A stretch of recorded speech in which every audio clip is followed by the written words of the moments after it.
நாமத்தை மகிமைப்படுத்தலாம். ஆமென். அப்படி மகிமைப்படுத்த சங்கீதக்காரன் சொல்ற பாருங்க, எனக்கு எதிராக எத்தனை பேர் வந்தாலும் நான் என்ன பண்ணுவேன், எத்தனை பேர் வந்தாலும் நான் என்ன பண்ணுவேன், அவர்களை முறியடிப்பேன். ஆமென். என் பட்சத்தில் 1000 பேரும் என் வலது பக்கத்தில் விழுந்தாலும் அதை என்ன பண்ணாது, அணுகாது. வாதை உன் கூடாரத்தை என்ன பண்ணாதான், அணுகாது. பொல்லாப்பு உனக்கு. அப்பேற்பட்ட வார்த்தை உங்களுடைய வாயிலிருந்து என்ன பண்ணணும், புறப்படணும். நம்முடைய வாயிலிருந்து புறப்படணும். ஆமென். கர்த்தர் அதை விரும்புகிறவராய் இருக்கிறார். ஆமென். இன்றைக்கு அநேக நாடுகளுக்கு நாடு என்னவாய் நடக்கிறது, யுத்தங்கள் நடக்கிறது, சண்டைகள் நடக்கிறது, போர் நடக்குது. போன மாதம் கூட பாகிஸ்தானுக்கும் இந்தியாவுக்கு என்ன நடந்தது, யுத்தம் நடந்தது, போர் நடந்தது. ஆமென். எதனால் இந்த யுத்தங்களும் சண்டைகளும் போரும் நடக்குதுன்னு சொன்னால், அவர்கள் அதிகாரத்தை செலுத்த வேண்டும் என்பதை, ஒருத்தரை ஆளுகை செய்யணும். ஆமென். இப்போ குடும்பத்தில் கூட பார்த்தோன்னு வச்சிங்களேன், மனைவியோ கணவனோ யார் சொல்கிறது அங்கே மெயின், யார் சொல்கிறத கேட்கறது, அதுதான் அங்கே மெயின். மனைவி சொல்கிறது கேட்குறதா, கணவன் சொல்கிறது கேட்குறதா, அதுதான் மெயின். ஆமென். அப்போ அங்கே என்ன வரும், பிரிவினைகள் வரும், பிரச்சனைகள் வரும். நான் சொல்கிறது என்ன பண்ண மாட்டேன்ற, கேட்க மாட்டேன்ற, எல்லாம் இஷ்டமாக தான் நடக்குமா அப்படின்னு என்ன வரும், பிரச்சனைகள் வரும். அப்போது யுத்தங்களும் சண்டைகளும் எதனால் வருகிறதுன்னா, ஆளுகை செய்யும் போது. ஆமென். ஒருவர் நம்மை மேற்கொள்ளும் போது பிரச்சனைகள் வரும், சண்டைகள் வரும். பழைய ஏற்பாட்டின் காலத்தில் யுத்தங்கள் நடந்தது, பிரச்சனைகள் வந்தது, போராட்டங்கள் வந்தது. கர்த்தர் நேசித்த ஒரு கோத்திரத்தை பிரித்தெடுத்து வருவது, எகிப்திலே இருக்கிற ராஜா அவர்கள் என்ன பண்ணல, புறப்பட பண்ணாமல் தடை செய்து அவர்கள் என்ன பண்ணா, தங்களுடைய வசத்திலே வைத்து அவர்கள் என்ன பண்ணா, அடிமைப்படுத்தி கொண்டே இருந்தான். ஏன்னா இந்த ஜனங்கள் போய்விட்டார்கள், அவர்களுக்கு வேலை செய்வதற்கு என்ன இல்லை, ஆட்கள் இல்லை. ஆட்கள் இல்லாததுனால அவன் தன்னுடைய வசத்திலே இஸ்ரவேல் ஜனங்களை வைத்திருந்தான். ஒரு காலகட்டம் வந்தது, இவர்கள் இடுகிற கூக்குரல் தேவ சந்நிதியில் என்ன பண்ணிச்சான், போய் எட்டினதான். அப்பொழுது கர்த்தர் ஆபிரகாமுக்கு சொன்ன வாக்குத்தத்தத்தை கர்த்தர் என்ன பண்ணாராம், நினைவு கூர்ந்தாராம். அப்படி நினைவு கூறும்போது மோசையை அழைத்து, மோசைகிட்ட சொல்றாரு, நீ போய் என்னுடைய ஜனங்களை என்ன பண்ணு, அழைத்து கொண்டு வான்னு சொன்னார். அதுக்கு மோசை சொல்றாரு, நான் போய் கூப்பிட்டா எப்படி வருவான், அந்த ராஜா விட்டுருவாரான், பார்வோன் என்ன பண்ணுவான், சாகடிச்சிருவானே அப்படின்னு சொல்லும் போது, நீ கவலைப்படாத, உனக்கான உன்னோட சகோதரன் என்ன பண்ணுறான், உன்னை நான் ஏற்படுத்துவேன், நீ அவனோடு கூட போயிட்டு இஸ்ரவேல் ஜனங்களை என்ன பண்ணு, பார்வோன் இடத்திலிருந்து மீட்டு கொண்டு வா. இதுமாதிரி 10 அற்புதங்களையும் அடையாளங்களையும் உனக்கு முன்பதாக நான் செய்வேன், காட்டுவேன்னு சொல்கிறார். ஆமென். அப்போ யுத்தங்கள் எதனால் வருகிறதுனா, ஒருவரை மீட்டு எடுக்கும் போது, ஒருவர் பாவத்திலே அல்லது ஏதோ ஒரு அடிமைதனத்தில் இருக்கப்படும் போது அவர்களை மீட்டெடுக்கும் போது தான் பிரச்சனைகள் வரும். ஆமென். பழைய ஏற்பாட்டின் காலத்தில் இதுதான் நடந்தது. யாத்திராகம புஸ்தகத்திலே 14வது அதிகாரத்திலே 14வது வசனத்தில் வாசிக்கப்படும் போது, கர்த்தர் உங்களுக்காக என்ன பண்ணுவாராம், சொல்லுங்களேன், கர்த்தர் உங்களுக்காக என்ன பண்ணுவாரு, நல்லா கவனிச்சு பாருங்களேன். கர்த்தருக்கு வேற வேலையே கிடையாதா, கர்த்தருக்கு வேற வேலையே கிடையாதா. பரலோகம் துதிக்குது, கேருபீன்கள் துதிக்கிறாங்க, சேராபீன்கள் துதிக்கிறாங்க, 1000 பொதுவான தேவதூதர்கள் துதிக்கிறாங்க, 24 மூப்பர் மத்தியிலே வாசம் செய்கிறார், கோடான கோடி தேவதூதர்கள் துதிக்கிறான துதிகளின் மத்தியில வாசம் செய்வதை விட்டுவிட்டு கர்த்தர் உனக்காக என்ன பண்ணுவார், உங்களுக்காக. பழைய ஏற்பாட்டின் காலத்திலே ஒரு வாக்குத்தத்தத்தை கர்த்தர் கொடுக்கிறார் இஸ்ரவேல் மக்களுக்கு, கர்த்தர் உங்களுக்காக என்ன பண்ணுவார், யுத்தம் பண்ணுவார். ஆமென். ஹல்லேலூயா. அப்போ கர்த்தர் யுத்தம் பண்ணுவது ஒரு வேலை அல்ல, கர்த்தரே வந்து முன்பதாக நின்று என்ன பண்ணல, யுத்தம் செய்யல. அது 24வது வசனம் 25வது வசனத்தில் வாசிக்கப்படும் போது, யாத்திராகம புஸ்தகத்தில் 14வது அதிகாரம் 24, 25 வாசிக்கப்படும் போது, கிழக்கு வெளுத்து வரும் ஜாமத்தில் கர்த்தர் அக்கினியும் மேகமான ஸ்தம்பத்திலிருந்து எகிப்தியரின் சேனைகளை பார்த்து சேனையை கலங்கடித்தார். அவருடைய சேனைகளை என்ன பண்ணாராம், கலங்கடித்தாராம். ஆமென். அவர் கலங்கடிக்கிற தேவன். யாருன்னா, அவர் விரும்புகிற, அவர் நேசிக்கிற பிள்ளைகளை யாராவது ஒருவர் மேற்கொண்டால், பழைய ஏற்பாட்டின் காலத்தில் இஸ்ரவேல் ஜனங்களை அவர் வெகுவாய் என்ன பண்ணாரு, நேசித்தார். அவர் நேசித்ததுனால தான் யுத்தத்தை நானே செய்கிறேன். ஆமென். கர்த்தர் உங்களுக்காக என்ன பண்ணுவாரு, யுத்தம் பண்ணுவார் என்று சொல்லி மோசை கொண்டு என்ன பண்றாரு, பேசுகிறார். ஆமென். அவர்களை எப்படி அடித்தார்னு சொன்னா, அவர் நடத்தின விதம். ஆமென். 13வது வசனத்துல வாசிக்கலாம். அப்பொழுது மோசே ஜனங்களை நோக்கி, பயப்படாது இருங்கள், நீங்கள் நின்று கொண்டு உங்களுக்கு இன்று கர்த்தர் செய்யும் ரட்சிப்பை என்ன பண்ணுங்க, பாருங்க. இன்றைக்கு நீங்கள் காண்கிற எகிப்தியரை இனி என்றைக்குமே என்ன பண்ண மாட்டீங்க. கர்த்தர் ஒரு யுத்தத்தை நடத்துகிறார்னு சொன்னா, இஸ்ரவேல் ஜனங்களுக்கு முன்பதாக அவர்களை முறியடிக்க வேண்டும் என்று சொல்லி பார்வன் நினைத்தான். ஆனால் கர்த்தர் என்ன தெரியுமா வாக்குத்தத்தம் கொடுக்கிறாரு, இன்றைக்கு பார்க்கிற, இன்றைக்கு காணுகிற, இன்றைக்கு உன் கண்களால் பார்க்கிற எகிப்தியனை நீ என்றைக்குமே என்ன பண்ண மாட்ட, காண மாட்டாய் அப்படின்னு வாக்குத்தத்தத்தை கொடுக்கிறார். கர்த்தர் உங்களுக்காக என்ன பண்ணுவாராம், யுத்தம் பண்ணுவார். நீங்கள் என்ன பண்ணணும்னா சும்மா இருக்கணும். ஆமென். ஒருத்தர் சண்டை போட்டாங்கன்னு வச்சிங்களேன், உணர்த்து சும்மா இருக்க மாட்டாங்க, கூட என்ன பண்ணுவாங்க, நீ என்ன எங்கள் அப்பாவை இந்த மாதிரி கேள்வி கேட்குற, நீ என்ன எங்கள் அம்மா இது மாதிரி கேள்வி கேட்குற. அதனால தான் மோசே சொல்கிறார், நீங்கள் நின்று கொண்டு என்ன பண்ணணும், ஆமாம் பார்க்கணும். நீங்கள் என்ன பண்ணணும், நின்று கொண்டு இன்றைக்கு கர்த்தர் ரட்சிப்பை பார்க்கணும் நீங்க. ஆமென். இது உங்களுடைய பட்டயத்தினாலேயோ உள்ளது உங்களுடைய பொருளினாலேயோ நீங்க என்ன பண்ணக்கூடாது, ஜெயிக்க முடியாது. ஆனா கர்த்தர் என்ன பண்ணுவார்னா யுத்தத்தில் என்னவா இருக்கிறாராம், வல்லவரா இருக்கிறார். நீங்க என்ன பண்ணுங்க, சும்மா இருங்க. சும்மா இருப்பா போதும். பழைய ஏற்பாட்டின் காலத்தில் இஸ்ரவேல் ஜனங்களுக்கு கொடுத்த ஒரு வாக்குத்தத்தம் என்னன்னா, நீங்க சும்மா இருங்க, கர்த்தர் யுத்தத்தில் என்னவா வல்லவரா இருக்கிறார். ஆமென். அதே 15வது அதிகாரத்தில் கூட சொல்லப்படுகிறது, அவர்கள் அந்த பார்வோன் சேனையை முறியடித்து இவங்க பாட்டு பாடுறாங்க. 1வது வசனம் 2வது வசனம், கர்த்தரே யுத்தத்தில் வல்லவர். கர்த்தர் என்பது அவருடைய சொல்லுங்களேன் நாமம். ஆமென். அந்த நாமத்தை தான் நாம துதிக்கணும். ஆனால் தான் சொல்றாரு 2வது வசனத்தை, கர்த்தர் என் பெலனும் என் கீதமுமானவர், அவர் எனக்கு என்னவா இருக்கிறாராம், ரட்சிப்புமானவர், அவரே என்னுடைய தேவன். ஆமென். இஸ்ரவேல் ஜனங்களுக்கு கொடுக்கிறதான வாக்குத்தத்தம் அது. ஆமென். யோசுவா புஸ்தகத்தில் கூட யோசுவாவை பாதுகாக்கும் போது யோசுவா தேவனை நோக்கி கூப்பிடும்போது 10வது அதிகாரம் 14வது வசனம் நினைக்கிறேன் வாசிக்கப்படும் போது யோசுவா கேட்கிறாரு, ஆண்டவரே இந்த சூரியன் என்ன பண்ண, நான் மேற்கொள்ள மட்டும் நடு வானத்தில் இருக்கணும். எத்தனாவது வசனம், 13வது வசனம்.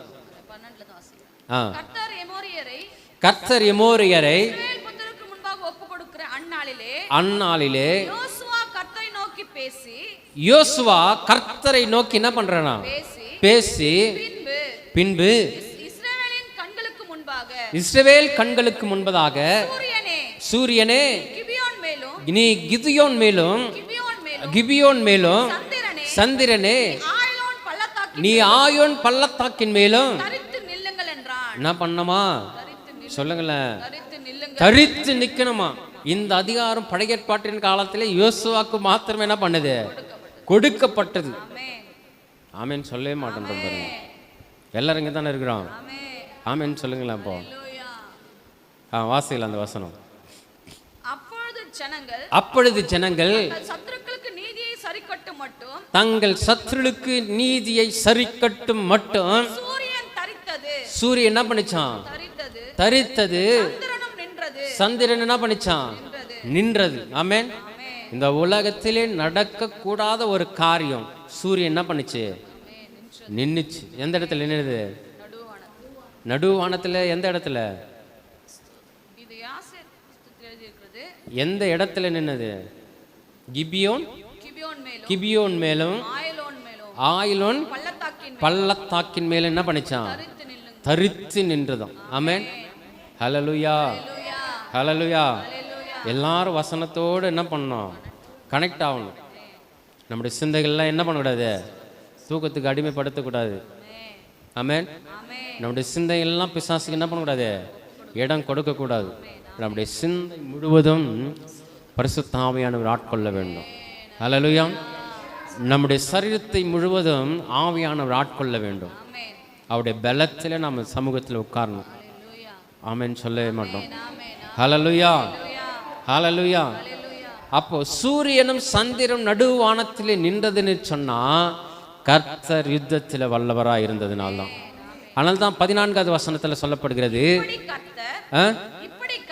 இப்படி கர்த்தர் மனிதனுடைய சொல் கேட்ட ஒரு மனிதனுடைய சொல் கேட்டு அந்த நாளில் ஒத்த நாள் அதற்கு முன்னும் இல்லை அதற்கு பின்னும் இல்லை. கர்த்தர் இஸ்ரவேலுக்காக என்ன பண்ணாராம்? சொல்லுங்களேன், யுத்தம் பண்ணினார். ஆமென். அப்போ இஸ்ரவேல் ஜனங்களுக்காக யுத்தம் பண்ணினவர். ஒரு காலம் வரும், பழைய ஏற்பாட்டின் காலத்தில் இரு யுத்தங்கள் நடந்தது. கர்த்தர் அவர்களுக்கு என்னவா இருந்தாரு? யுத்தத்திலே வல்லவராக இருந்தார். கர்த்தரே அவர்களுக்காக என்ன பண்ணாராம்? யுத்தம் பண்ணினார் என்று வேதத்தில் சொல்லப்படுகிறது. ஆமென். வானத்தில் ஒரு யுத்தம் நடக்கும். ஆமென். வானத்தில் ஒரு யுத்தம் நடக்கும். எப்பன்னு சொன்னா வெளிப்படுத்தல் விசேஷத்தில் சொல்லப்படுகிறது. 12வது அதிகாரம் 7வது வசனத்தில் வாசிக்கப்படுவது, வானத்தில் ஒரு யுத்தம் நடந்தது. அந்த வானத்தில் இருந்த தேவ தூதர்களும் அந்த முதல் வாசிங்க. வானத்திலே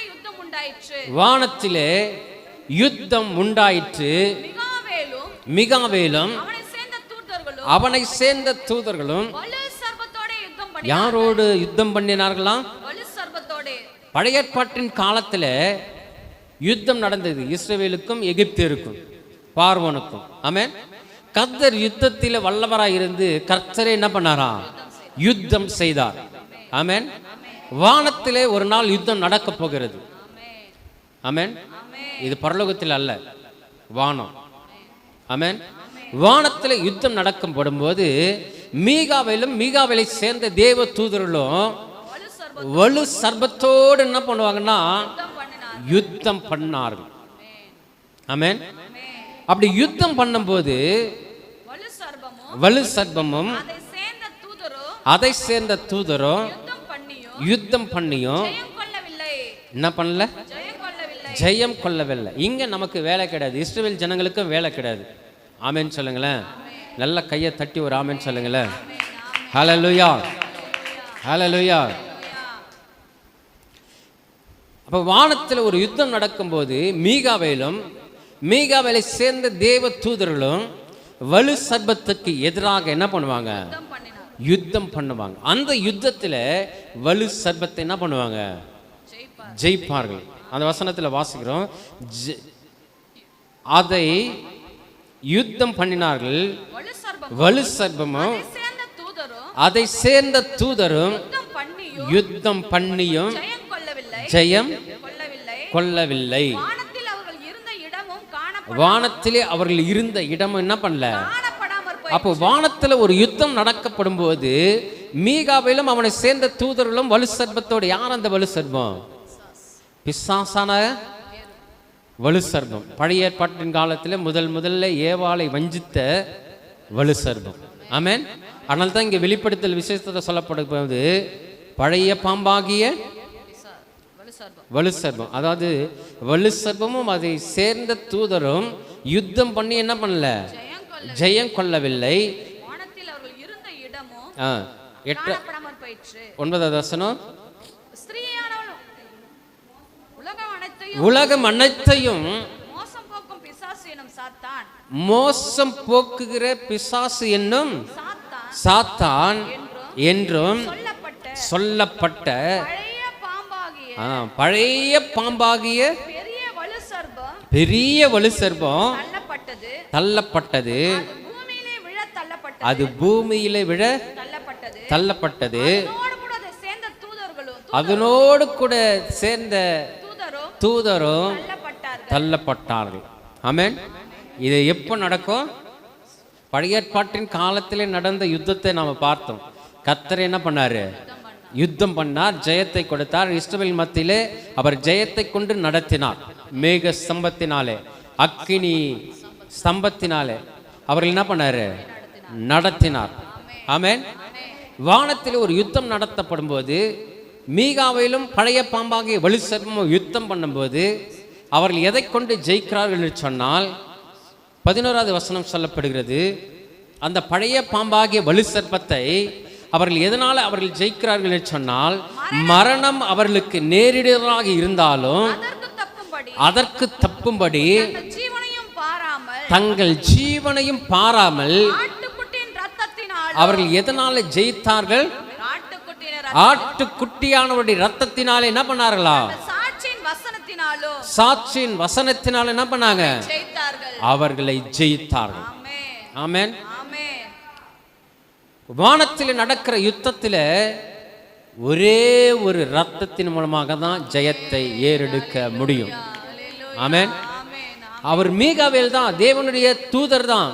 ஆனாலும் அவர் எதனால மேற்கொண்டார் என்று வேதத்தில் சொல்லப்படுகிறது சொன்னால், ஆட்டுக்குட்டியானுடைய ரத்தத்தினாலும்.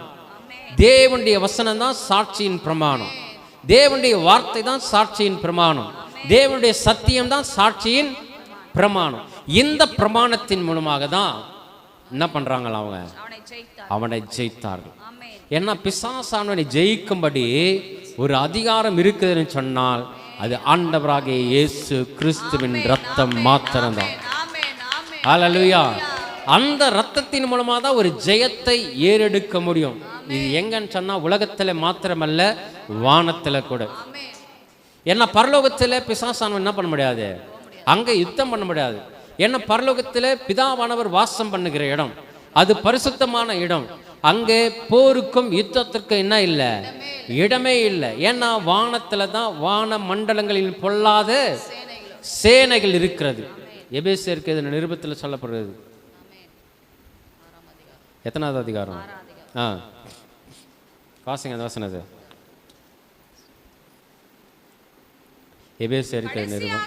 சகோதரரே, ஏனெனில் மாம்சத்தோடும் இரத்தத்தோடும் அல்ல, துரைத்தனங்களோடும் அதிகாரங்களோடும். எபேசியருக்கு நிருபம் 6வது அதிகாரம் 12வது வசனத்துல வாசிக்கலாம். ஏனெனில் மாம்சத்தோடும் இரத்தத்தோடும் அல்ல, துரைத்தனங்களோடும் அதிகாரங்களோடும் அல்ல, இப்பிரபஞ்சத்தின் அந்தகார லோகாதிபதிகளோடும். பாத்தீங்களா? வான மண்டலங்களில் இருக்கிற பொல்லாத ஆவிகளின் சேனைகளோடு நமக்கும் என்ன உண்டு? போராட்டங்கள் உண்டு. ஆமென்.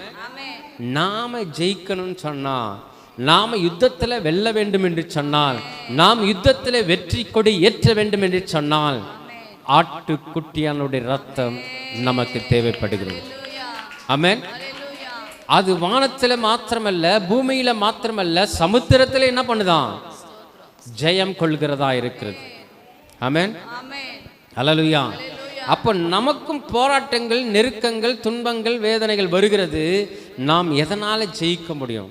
அதனால தான் யாக்கோபு எழுதின நிருபத்தில் சொல்லப்படுகிறது. 4வது அதிகாரத்தில் 1வது வசனம் 2வது வசனத்தில் வாசிக்கப்படும் போது, யாக்கோபு எழுதின நிருபம் 4வது அதிகாரம். யாருக்கா? உங்களுக்குள்ளே யுத்தங்களும் சண்டைகளும் எதனால வருது? நல்ல கவனிக்கிறீங்களா? உங்களுக்குள்ளே. உங்களுக்குள்ளேன்னு அர்த்தம், ஒரு தனிப்பட்ட மனுஷனுக்குள்ளே, தனிப்பட்ட மனுஷிக்குள்ளே, தனிப்பட்ட ஆண் என்றும் இல்லை, பெண் என்றும் இல்லை, யாராக இருந்தாலும் உங்களுக்குள்ளே யுத்தங்களும் சண்டைகளும் எதனால வருது? எதனால வருது? எதனால வருதான்? உங்கள் அவயங்களிலே என்ன செய்தான்? போர் செய்தான். இச்சைகளினாலே அல்லவா? நாட்டுக்கு நாட்டுக்கு சண்டை வந்தா கூட ஜெயிச்சிடலாம். குடும்பத்தில் பிரச்சனை வந்தா கூட ஒருத்தர் அடைக்கலாம். யாராவது ஒருத்தர் நீ கம்முனர் என்ன பேசினேங்கிற அப்படின்னு சொல்லி என்ன பண்ணிடலாம்? அடைக்கிடலாம்.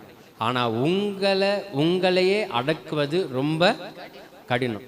இப்ப என்ன நானே அடக்குவது, எனக்குள்ளே ஒரு கிரியை என்ன பண்ணுது? போர் செய்து ஒரு இச்சை எனக்குள்ளாக என்ன பண்ணுதான், போர் செய்கிறது.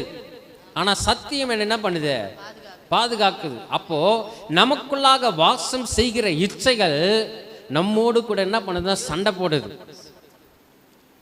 மொபைல் எடுத்துக்கிறோம், மொபைல் எடுத்துக்கிட்டு என்ன பண்ணுறோம், கீழே வைக்க முடியல.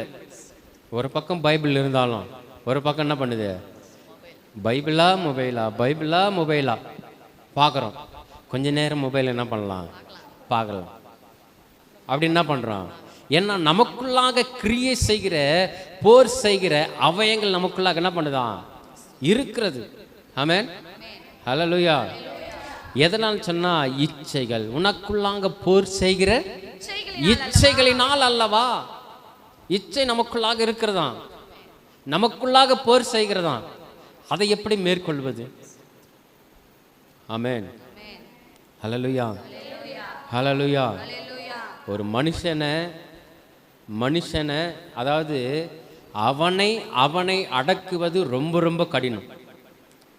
இப்போ உங்களை நீங்கள் அடக்குவது ரொம்ப கடினம். நம்ம செய்யக்கூடாதுன்னு நினைப்போம், ஆனால் செஞ்சிடும். நம்ம போகக்கூடாதுன்னு நினைப்போம், போயிடும். நம்ம பேசக்கூடாதுன்னு நினைப்போம், பேசிடும். பிசாசான ஏதாவது ஒரு விதத்தில் என்ன பண்ணுவான், தூண்டி விட்டு வேடிக்கை பார்ப்பான். ஆமென். தூண்டி விட்டு வேடிக்கை பார்த்து உன்னுடைய சரீரங்களிலே அவயங்களிலே போர் செய்கிற இச்சைகளினாலே நம்மை நாம என்ன பண்ணோம், மேற்கொள்ளுகிறவளாய் இருக்கணும். 2வது வசனத்தில் சொல்லப்படுகிறது, நீங்கள் இச்சித்தும் என்ன பண்ணல, கிடைக்கவில்லை. நீங்கள் கொலை செய்தும் பொறாமை உள்ளவர்களாய் இருந்தோம் அடையக்கூடாமல் போறீங்க. நீங்கள் சண்டையும் யுத்தம் பண்ணியும் நீங்கள் விண்ணப்பம் பண்ணாமல் இருக்கிறதுனாலே உங்களுக்கு என்ன பண்றதில்ல, சித்திக்கிறதில்ல, வாய்க்கிறதில்ல, உங்களுக்கு நடக்கிறது இல்லை. ஆமென். உங்களுக்குள்ள இச்சித்து என்ன பண்ணல, கிடைக்கல. நீங்கள் இச்சிக்கிறீங்க. வேதம் சொல்லி எல்லாரும் சேர்த்து என்னையும் சேர்த்து சொல்லுது. ஆமென். நீங்கள்னா இந்த பிரதர் என்ன மாதம் தான் நீங்கள் இச்சிக்கிறீங்க அப்படின்னு நினைக்கக்கூடாது. ஆமென். இந்த வசனம் எனக்கும்தான். வேதம் இருபுறமும் சொல்லுங்களேன், இருபுறமும் கருக்குள்ள பட்டயம். இது இப்போ இப்படியே வெட்டும், அப்படியே வெட்டும். ஆமென். போதிக்கிறவனையும் வெட்டும், கேட்கிறவளையும் என்ன பண்ணோம், வெட்டும். ஆமென். வெட்டுதுன்னா தலையை வெட்டுறதல்ல, நமக்குள்ளாக கிரியை செய்கிற பொல்லாங்க என்ன பண்ணோம், வெட்டும். ஆமென். உன்னை என்னைய செதுக்கி செதுக்கி செதுக்கி என்ன பண்ணோம், உருவாக்கும். ஆமென். அப்படி உருவாக்குறது தான் தேவனுடைய வசனம். ஹல்லேலூயா, ஹல்லேலூயா. அப்போ நாம இச்சித்து நமக்கு என்ன பண்ணலையா, கிடைக்கவில்லை. நாம கொலை செய்யறோமா இல்லையா? என்ன பிரதர், நாங்கள் என்ன கொலை செஞ்சுட்டு வந்து இங்கே உட்காந்துக்கிற மாதிரி சொல்கிறீங்க, அப்போ நீங்கள் மட்டும் கொலை செய்யலையா? ஆமென், ஹல்லேலூயா, ஹல்லேலூயா. வேதம் சொல்லுது, எல்லாரையும் பன்மையில சொல்லுது. என்னன்னு சொல்லுது, நீங்கள் கொலை செய்தும் பொறாமை உள்ளவர்களாக இருந்தோம். ஒருவேளை நீங்கள் எங்களுக்கு பொறாமை இருக்குதுன்னு சொல்லுங்கள், நாங்கள் ஒத்துக்கிறோம். நாங்கள் கொலை செய்துன்னு நீங்கள் எப்படி சொல்லலாம் அப்படின்னு சொன்னீங்கன்னா, வேதத்தில் மத்திய எழுதின சுவிசேஷம் 5வது அதிகாரத்தில் சொல்லப்படுகிறது. 5வது அதிகாரம் கொலை செய்யாது இருப்பாயாக 21 வசனம். என்பதும் கொலை செய்யாது இருப்பாயாக என்பதும் கொலை செய்கிறவன் நியாய தீர்ப்புக்கு ஏதுவாய் இருப்பான் என்பதும் அது பூர்வத்தாருக்கு உரைக்கப்பட்டது என்பது நீங்க எல்லாருமே கேள்விப்பட்டிருக்கிறீங்க. நான் உங்களுக்கு சொல்கிறேன். என்னவா? எல்லாரும் வாசிங்க. தன் சகோதரனை நியாயமே இல்லாம கோபித்துக் கொள்பவன் நியாய தீர்ப்புக்கு ஏதுவாயிருப்பான். தன் சகோதரனை வீண் என்று சொல்லுகிறவன் ஆலோசனை சங்கத்திற்கு ஏதுவாயிருப்பான். மூடனே என்று சொல்லுகிறவன் எரி நரகத்திற்கு ஏதுவாயிருப்பான். தன் சகோதரனை இப்படியெல்லாம் பேசுறவன் அவனை கொலை செய்வதற்கு என்னவா இருக்குதான்? சமமா இருக்கிறதாம். ஆமென். நீங்கள் பேசுகிறதுனாலும், நீங்கள் சொல்கிறதுனாலும், நீங்கள் நினைக்கிறதுனாலும் தன் சகோதரன் என்ன பண்றீங்க? கொலை செய்றீங்க. ஆமென். அப்ப வேதம் சொல்லுது, தன் சகோதரனை நீங்க என்ன பண்ணுங்க? நேசிங்க. ஆமென். தன் சகோதரி என்ன பண்ணுங்க? நேசியுங்க. தன் உடன் பிறந்தவர்களை மாத்திரமல்ல, சபைக்கு வருகிற ஒவ்வொருவரும் உனக்கு யார் தான்? சகோதரன், சகோதரி தான். ஆமென். அவர்களை ஒன்றுக்கொன்றாக என்ன பண்ணுங்க? உன்னிடத்திலே அன்பு கூறுவது போல அன்பு கூற வேண்டும். இதுதான் தேவன் நமக்கு கொடுக்கிற ஒரு கட்டளை. அப்போ நமக்களாக ஒரு யுத்தம் நடக்கிறது, இச்சை என்கிற யுத்தம். ஆமென். பவுல் அழகா சொல்லுவார். அதை ரோமருக்கு எழுதின நிருபத்தில் 7வது அதிகாரத்தில் சொல்ல வர்றாரு. 14வது வசனத்தில். ரோமருக்கு எழுதின நிருபம் 7வது அதிகாரம் 14வது வசனத்தில் சொல்றாரு பாருங்களேன். மேலும் நமக்கு தெரிந்திருக்கிறபடி நியாயப்பிரமாணம் ஆவிக்குரியதா இருக்கிறது. நானோ பாவத்துக்கு கீழாக விற்கப்பட்டு மாம்சத்துக்குரியவனாய் இருக்கிறேன். எப்படியெனில் நான் செய்கிறது எனக்கே சம்மதி இல்லை.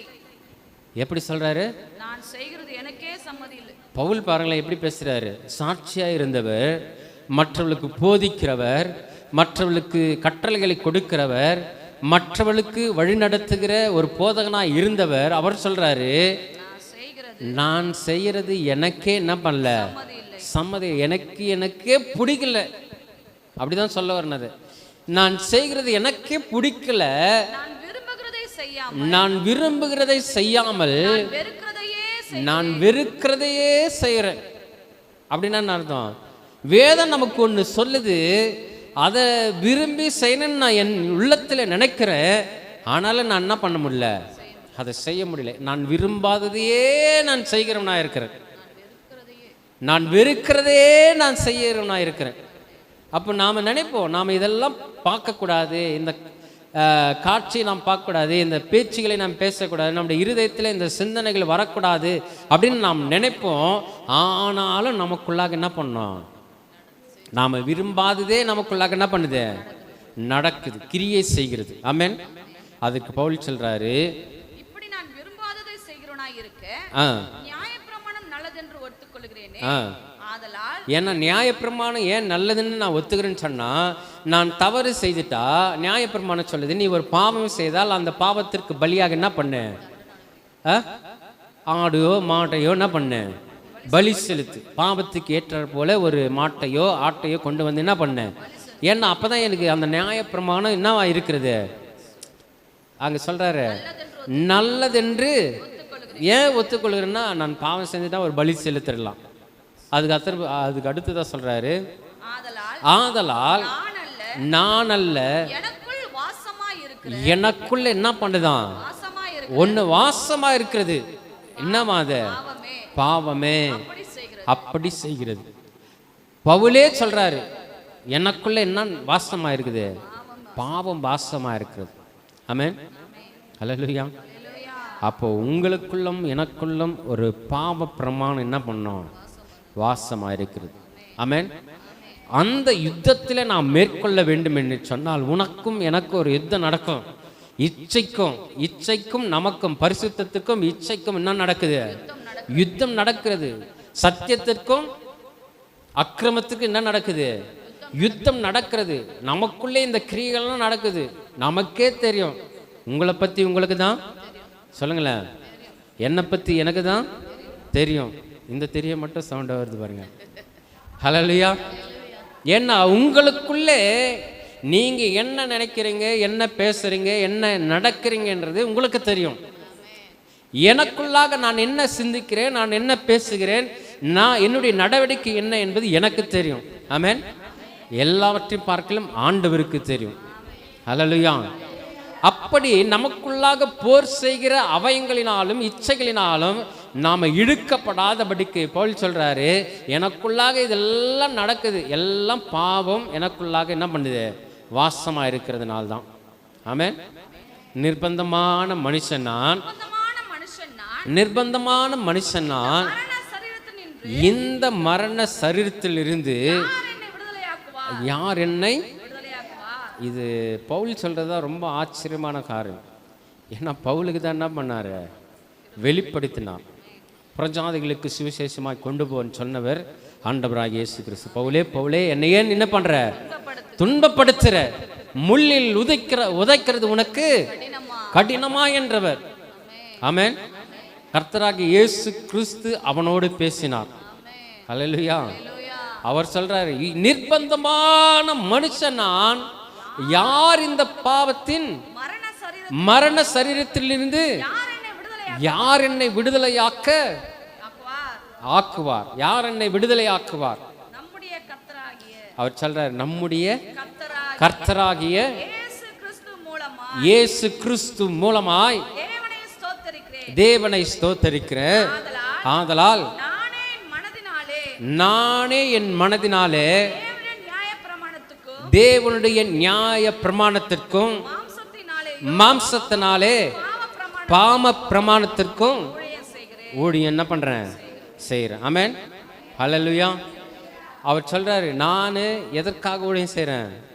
மனதினாலே தேவனுடைய நியாயப்பிரமாணத்துக்கும் நியாயப்பிரமாணத்திற்கும் மாம்சத்தினாலே பாவப்பிரமாணத்துக்கும் ஊழியம் ரெண்டுத்துக்குமே ஊழியம் செய்கிறேன்னு சொல்றாரு. ஆனா ஆண்டவராகிய இயேசு கிறிஸ்து சொல்கிறார், நான் பாவங்களை போக்க பலியாக என்ன பண்ணிருக்கேன், வந்திருக்கிறேன். ஆமென். உன்னையும் என்னையும் பாவத்திலிருந்து விடுதலை ஆக்குவதற்காக தான் ஆண்டவராகிய இயேசு கிறிஸ்து என்ன பண்ணியிருக்காரு, வந்திருக்கிறார். உன்னையும் என்னையும் மீட்டுக் கொள்வதற்காக தான் ஆண்டவராகிய இயேசு கிறிஸ்து கல்வாரி சிலுவையில் என்ன பண்ணாரு, இரத்தத்தை சிந்தினார். இன்றைக்கும் உனக்குள்ளாக எனக்குள்ளாக போர் செய்கிற இந்த அவயங்களில் இருக்கிற பாவத்தை நீக்குவதற்காக தான் ஆண்டவராகிய இயேசு கிறிஸ்து ஆட்டுக்குட்டியானவராக என்ன பண்ணாரு, அடிக்கப்பட்டார். ஆனால் தான் யோவான் ஸ்நானன் சொல்றாரு, இதோ உலகத்தின் பாவங்களை சுமந்து தீர்க்கிற தேவ ஆட்டு குட்டி. ஆமென். அவர் நமக்குள்ளாக வரப்படும் போது இந்த பாவமானது நமக்குள்ளாக இருந்து என்ன பண்ணோம், போனோம். எப்படி போகும்? நமக்குள்ளாக வெளிச்சம் வரப்படும் போது, நமக்குள்ளாக இருள் நீங்கப்படும் போது. ஆமென். அதனால தான் ஆண்டவராக இயேசு கிறிஸ்து சொன்னார், நான் உலகத்துக்கு என்னவாயிருக்கிறேன், ஒளியாயிருக்கிறேன். உலகத்திலே வந்தவரை நாம் நேசிக்கப்படும் போது, உலகத்திலே வந்தவரை நாம் அண்டிக் கொள்ளும் போது, அந்த ஒளியானது நமக்குள்ளாக என்ன பண்ணுதான், அந்த ஒளியானது நமக்குள்ளாக என்ன பண்ணுது, பிரகாசமா இருக்கிறது. அந்த ஒளி நமக்குள்ளாக என்ன பண்ணுது, வாசமா இருக்கிறது. ஆமென். ஹல்லேலூயா.